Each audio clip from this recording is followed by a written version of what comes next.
ऐसा क्या उनका गुनाह था, ऐसा उन्होंने क्या गलती कर दी थी कि किसी आतंकवादी के साथ में आप जिस तरीके से ट्रीट करते हो, ऐसा उनके साथ में किया गया था। ये सारा रोष इन साथियों का था। सीधा पुलिस प्रशासन को बुलाया और इतनी बर्बरता से इन साथियों पर लाठीचार्ज किया गया, साथियों के सर फोड़ दिए गए, उनके साथ इतनी बदतमीजी की गई, आंसू गैस के गोले छोड़े गए। ये सारी बातें कॉलेज के, बाड़मेर कॉलेज के आज जो धरना है उसकी वजह थी कि कॉलेज प्रशासन को जो आज वार्षिक उत्सव का कार्यक्रम करा रहा है कॉलेज के अंदर, इसमें जो कॉलेज के नियमित छात्र है वो सुबह से धरने पर बैठे थे। एक उनकी मांग थी कि कॉलेज के अंदर कई अनियमितताएं हैं, कई सुविधाओं की कमी है, इन सारी चीजों को लेकर जितने भी गेस्ट आ रहे हैं उनसे हम बात करें। हमारे यहाँ के ऑयल फील्ड के जो बड़े अधिकारी हैं, ब्रिगेडियर साहब, वो भी आ रहे हैं, तो उनके सामने भी अपनी बात रखे। उन्होंने अगर कुछ सीएसआर फंड यहाँ दिया है महाविद्यालय में तो वो कहाँ खर्च हुआ है, क्योंकि इतनी सारी अनियमितताएं हैं उसके बावजूद उस सारी चीज की जानकारी। और दूसरी, जो वार्षिक उत्सव के प्रोग्राम के अंदर इन्होंने एक ही विचारधारा की चीजें चलाने की कोशिश करी। जो इन्होंने गेस्ट बुलाए हैं, जनप्रतिनिधि को बुला लिया, उसमें किसी को कोई विरोध नहीं था, चाहे वो किसी राजनीतिक पार्टी से हो, जनप्रतिनिधि है। उसके बाद में जब जो छात्र संगठन बने हुए हैं उनके जो साथियों को इन्होंने बुलाया है, एक ही विचारधारा के लोगों को आपने बुला दिया।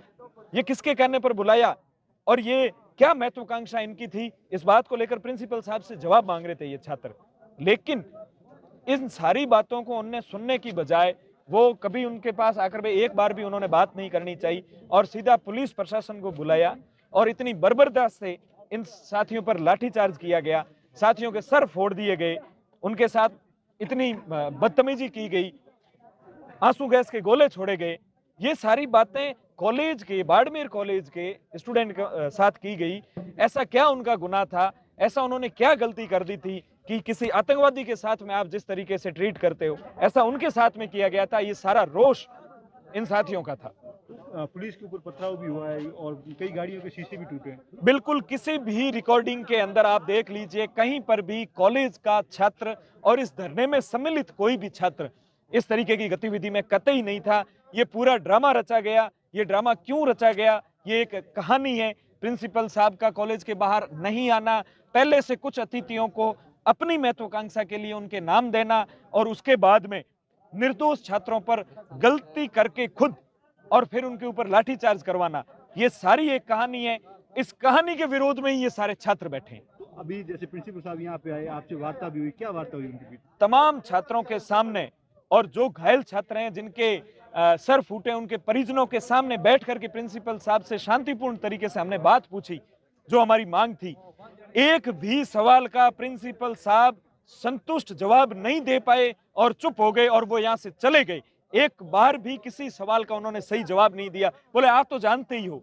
हाँ, हम जानते हैं कि आपने गलती करी है, हम ये जानते हैं कि आपने पक्षपातपूर्ण रवैया किया है, ये जानते हैं कि आपने स्थानीय जनप्रतिनिधियों को खुद की नाराजगी, खुद के ईगो की वजह से नहीं बुलाया। इन गलतियों का वो जवाब नहीं दे पाए। अब आपकी क्या मांग है? अब तो हमारी ये मांग है कि जब वो छात्र वहां गेट पर बैठे थे, यहाँ के जनप्रतिनिधि आए, ऊपर से निकल गए। एक एमएलए साहब चौटन के आए, उन्होंने इनसे बात नहीं करनी चाहिए और उनके निकलते ही सीधा लाठीचार्ज हुआ। इस बात का वो जवाब दे, इस बात का जवाब दे कि जब मंत्री जी आए और उनको ये अवगत कराया गया कि हमारे छात्र जो हॉस्पिटल में हैं उनके सर से खून बह रहे हैं, 18-18, 20-20 टांके आए, उन्होंने उनसे मिलने की बजाय, हमारी बात को प्रिंसिपल साहब को बुला करके करने की बजाय सीधा उन्होंने प्रोग्राम में गाना सुनना अच्छा समझा और उन्होंने हमसे बात नहीं करी। जब हम कॉलेज के अंदर आज ऑफिस के सामने, हम पंडाल के सामने हम बैठे हैं, तो हमको छोड़ करके वो यहां से निकल गए। इस रोड से, इस रास्ते से नहीं गए, मुख्य द्वार को उन्होंने पार किया है दूसरे किसी रास्ते से। अब आगे ये बहुत शर्मनाक है। अब आगे क्या रहेगी? अब हमारी यही मांग है, एक तो प्रिंसिपल साहब को बर्खास्त किया जाए और दूसरी मांग हमारी ये है कि जो इसके अंदर पुलिस के सक्षम अधिकारी और जो जिम्मेदार इसके अंदर हैं इस लाठीचार्ज में, उनको बर्खास्त किया जाए तुरंत प्रभाव से, तभी ये धरना समाप्त होगा। हम शांतिपूर्ण इसी तरीके से रहेंगे और अगर समय पर आज ये कार्रवाई नहीं होगी तो और जो आंदोलन होगा उसकी जिम्मेदार पूरा प्रशासन रहेगा।